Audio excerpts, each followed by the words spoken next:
Right, so this is another review of the Pocket 3 DJI, and I've got the latest one, so it's me basically reviewing this. Hopefully we're going to go and discuss about it. I'm going to be practically using it and showing you the examples of it, or otherwise it's just going to be like any other review. But I won't be talking about the specs or any of the other stuff, because you know all of the specs if you see it on other YouTube videos. Okay, so I got the tracking features working on this. They are the basic ones, basically double tapping the screen here, and now it's tracking my face. If I just move the gimbal left and right, you can see it's working fairly well. But let's see if we can test it further. We've got a few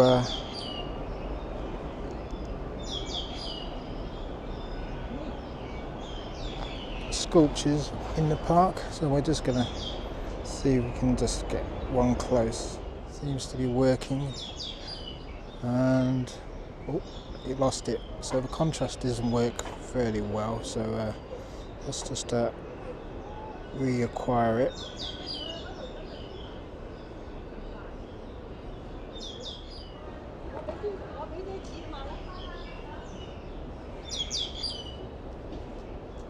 Seems to be working fairly well if I'm fairly close to this. So we're comparing this now with the ZV E10 that I have, another miniature camera. This is a f1.8, that 0.2 difference affects the bokeh to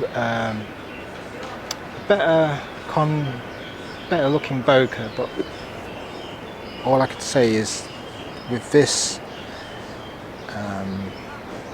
look, it's not too different to the Pocket 3's bokeh. It seems to be really nice on screen for this. So let's just see if we can compare this with the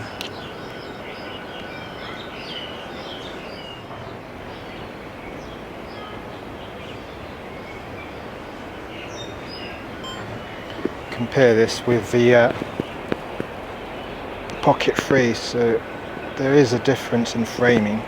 If I get a bit closer, maybe, let's see if bokeh seems better here or not. I think it's roughly similar, but you do get more gorgeous bokeh with the ZV E10. So I'm not going to get rid of my E10 because this only looks really nice. So another thing I've got for this Pocket 3 camera is the selfie stick. I've actually bought one different to the DJI version. It's basically an eyewear. I don't know if you can see that. This is one with the telescopic mechanism, and it stretches fairly long, and with that I can actually put in the handle with the battery, so I can actually connect it up. And if I use the other one,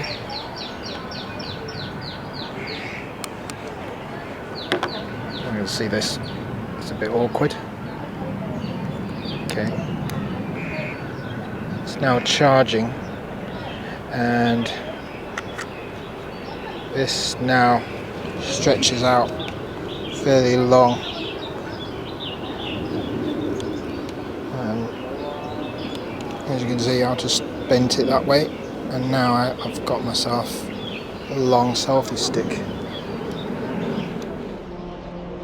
Is it still tracking me? I don't know. Seems to be working so far.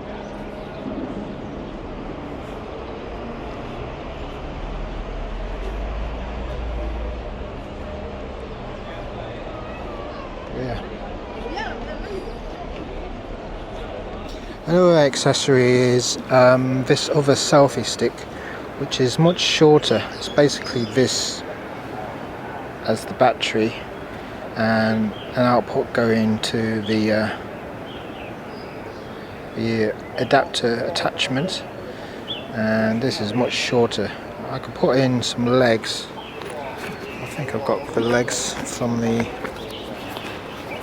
other selfie stick. There you go. Tripod legs here. And it seems to be fairly decent as is, like that. If I just disconnect the power handle, and now this acts like a better battery system, and works fairly well. I mean, this is a fairly hefty battery.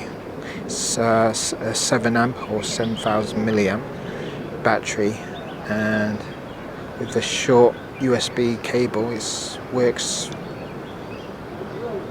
tidily with this system. I can further extend it with this selfie stick. Basically take this tripod leg out, put in this one, and again with the use of this extending tripod system, I can now use this as a longer system, which a telescopic mechanism here to stretch it out a bit further. I probably won't go further than 2 or 3 segments because it gets a bit flimsy, but with this alone I could do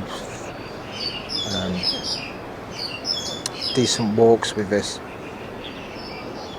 And because there's weight on the end, this acts as a better lever, because now there's mass here, so that whenever I'm doing walking, the bobbing won't be affected too much, because this mass won't be moving as much as the bobbing. So here I am walking down the high street. This area's got a lot of foot traffic. I'm trying to navigate my way through this area, and I don't feel self-conscious as much as I thought I would be with a large camera. I'm using this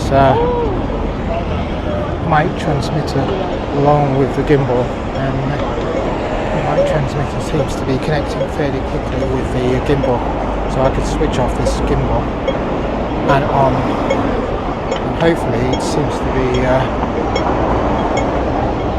connecting fairly quickly, maybe 2-3 seconds. Either way, I could save power on the gimbal by turning it off when I'm not using it, but still leave the mic transmitter on.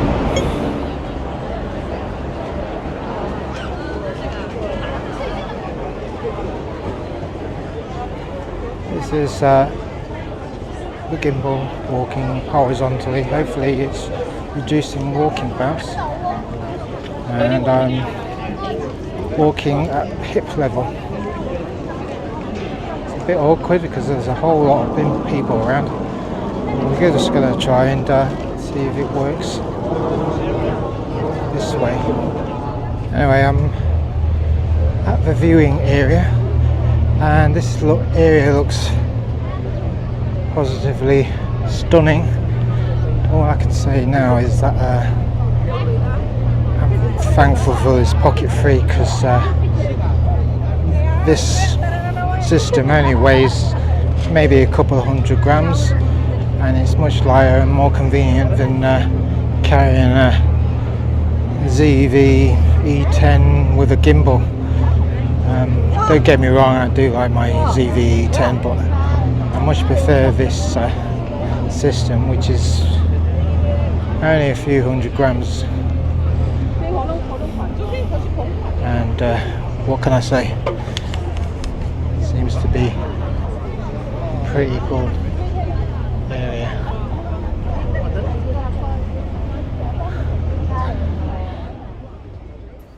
As an introvert, I find the Pocket 3 a great way to talk in camera in public.